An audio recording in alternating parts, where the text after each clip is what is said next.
Hi, I'm Kim. I'm Brad. We're 6260 Honda, California, and tonight we're going to be eating at Citricos. So yeah, we're going to go through the dinners. We'll let you know what we think, what the flavors are, and what we recommend eating here. So let's go get some really fine dining. Yeah, I'm so excited. We've actually never eaten here, so this is a first for us, and it just has reopened 5 days ago. It wouldn't have nothing to do that. It's right next to the Ultimate. Okay, someday, maybe, when we wish upon a star, maybe we'll get over there.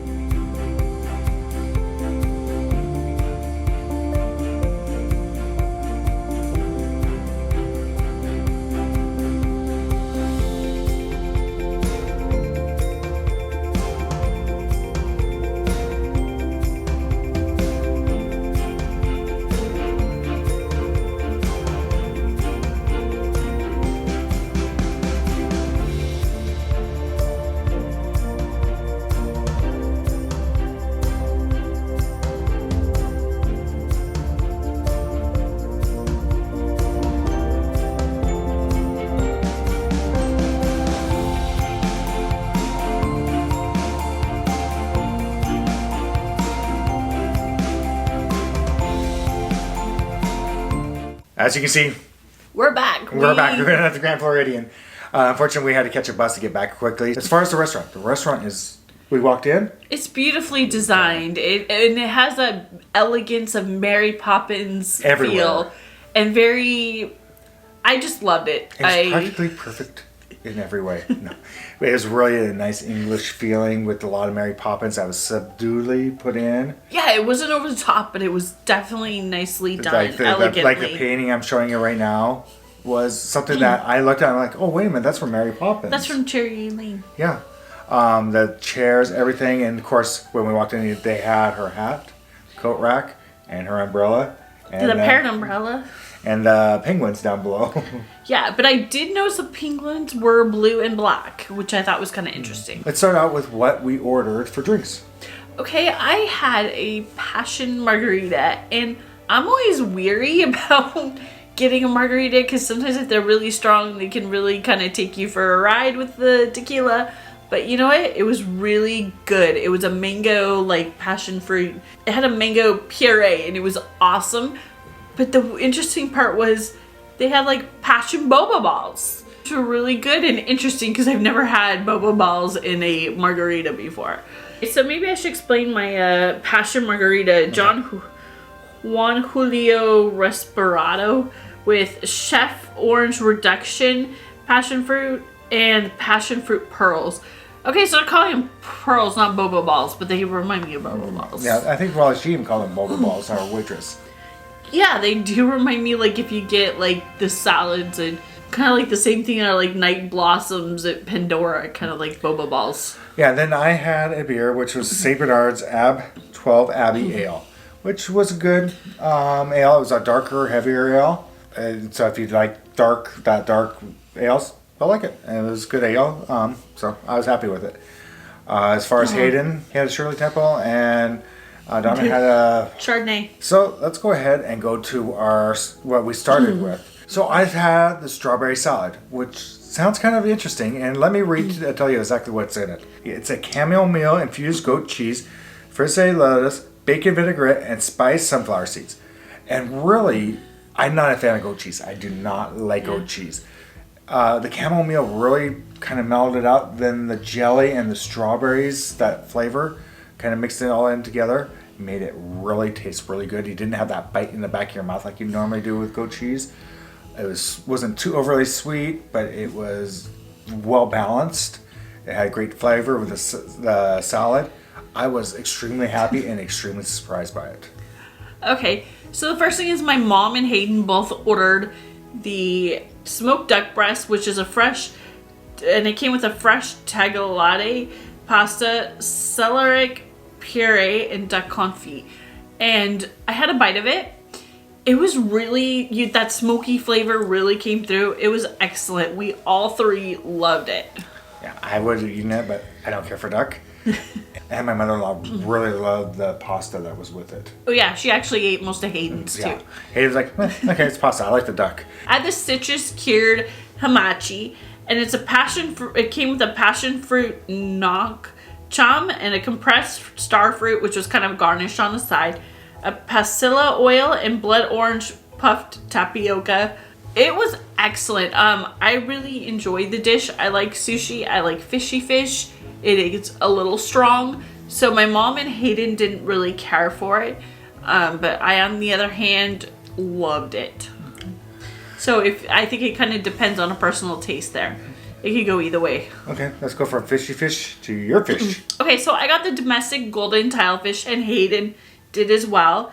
And it came with a juniper rice chorizo risotto with a Key West shrimp, pink shrimp, and confit tomatoes. All of us loved it. It was so good. Hayden and I are both seafood fish people, and so is my mom, and all three of us said we'd absolutely order it again.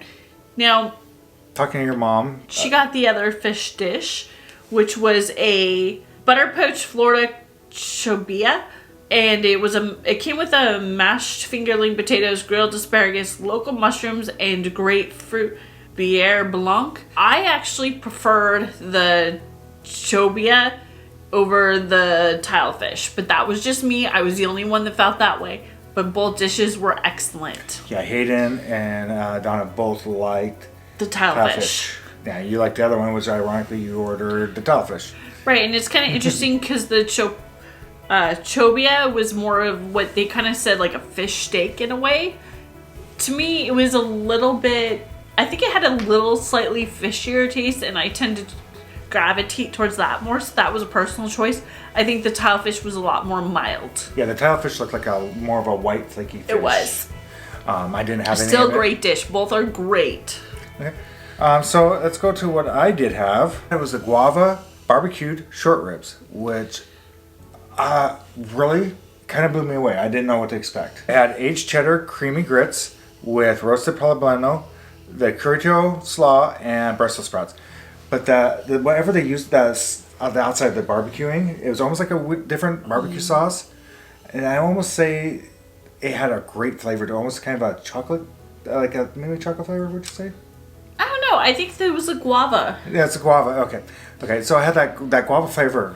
All four of us had a bite of it. We all loved it, hands down. It was a that big old thumbs up from all four of us. Yeah, that guava barbecue sauce or whatever they made it with on the outside was just excellent flavor. It was great cooked. I mean, it fell apart. Yes. The cheese grits, I really like grits. I like those, and then the Brussels sprouts.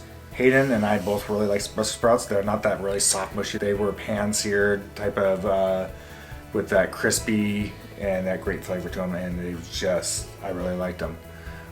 Really, I was impressed by that because I was going out my normal, getting a steak normally. Yeah, it was. I really was surprised you chose that over a fillet, truthfully, but I thought it was amazing. I was trying to do something different, and I'm really glad I did. Yeah, that was a good one. Okay. And of course, you gotta finish a meal with a good dessert. You gotta like top it off, okay? So we did order a couple of desserts. Okay, so they did have several choices, and it actually was kind of hard for us to decide on desserts what we were going to do. Yes. The orange blossom flan sounded really good. And then they also had what was called apple rosé. And we were kind of told, it's gotten mixed reviews, and maybe you want to take into consideration something else. That's what I was originally going to order, and I'm glad our server did steer you different. Yes. So what I ended up getting, she said, it's like Florida wrapped up in a dessert. And honestly, truthfully is. Yeah, and it was the Blackberry Tartlet, which has lemon Bavarian and blackberry mousse embedded in a ganache with a candy violet. And that was excellent. Okay, I'm going to hands down say this. That's probably one of the best desserts I've had on property at Disney. Yeah. The only other one that would come, like, be head to head, and it would be hard, but would be the pistachio mousse at Topolino's Terrace. And I think the pistachio mousse is just a smidge above. There were two different tastes, but this is amazing. Yeah, it was so good. That blackberry mousse was so good, so tasty on its own, and it's really sweet. but you mix that with the tartness of the, what would you call like a lemon meringue pie, lemon meringue underneath it? It was kind of like a lemon meringue, lemon tart type. And that it made it just not overly sweet, but not overly tart. It mixed well. It was really good. I was surprised, but they really complemented each other well. Yeah, and I definitely, again, it's one of those things that I tried something totally out of my zone and was rewarded, and it was great. Okay, so the thing I got was the chocolate torte, which of course, I love chocolate desserts, so this was amazing. And it was a chocolate financier with a dark chocolate ganache, morello cherries, and it was a vanilla mascarpone cream. Anyways, it was really chocolatey, really rich, really decadent. You have to truly be a chocolate lover to enjoy this. But especially, it does have a lot of cherry flavor in it. It's kind of hidden because it comes with like kind of a chocolate shell. Mm-hmm. And they have like a garnish of what looks like gold flakes on top. Yeah. And it's beautifully presented. It tastes very good. I still give the edge to Brad's dessert, but for a chocolate dessert, it was really, really good. Yeah, this is so rich that Hayden's like, oh, I can eat the whole thing. Don't worry about it. We're reading it. Like, yeah, probably not. He looked at it, got almost 2/3 away from it. He's like, yeah, no, I'm not going to eat it all. It's really rich. I had a bite of it. It was really good. The cherries tasted good. The chocolate, but it's dense and rich, and that's the best way to put it. It's interesting because they have this like art form on top, and I don't know how to describe it, but it's like a solid chocolate almost on top of where the cherries are, and almost like what felt like the ganache, kind of like a brownie or cake underneath. So I know it is. You'll have to look at the picture, and I should have halved it, but to show you guys. But you couldn't. It was. It kind of but it's really good if you're a chocolate lover. So, would we recommend Citricos for dinner? Yes. Yes. Really, it is very expensive. I'm not going to tell you that it wasn't an expensive dinner. It was. It's very expensive, but it is well worth the food. It was excellent. All the desserts are made on property at the Grand Floridian. So in the bakery downstairs. And also, if you schedule your time right, like we did, you can walk and have the right table. There's a table that kind of faces out the window. There was a few that you could have had some good views. But we had a perfect view of the fireworks. Of Happily Ever After. And while it still lasts. I know you may be watching this after they take it away, but that view was awesome to sit there and watch the fireworks, not have everybody in front of you, and just have a great meal. It was really a great atmosphere. I will say we've done some fine dining. Like we've gone to California Grill. It's so loud you can't have a conversation, and it seems like everybody's trying to talk all over each other. This was not like that at all. It was great. It was a nice. You could talk in a normal voice and not have a problem hearing the person across the table. So, with that, I really would. I would go back there in a heartbeat. Yeah. So I think that kind of says how good this place is, and it's probably going to be one of our. I think it's going to go on our special occasions list because it's more expensive than some of the other choices on properties, but it is well worth the money for that special occasion. So with that, I think it's time for us to say goodbye and find your magic. Bye, everyone.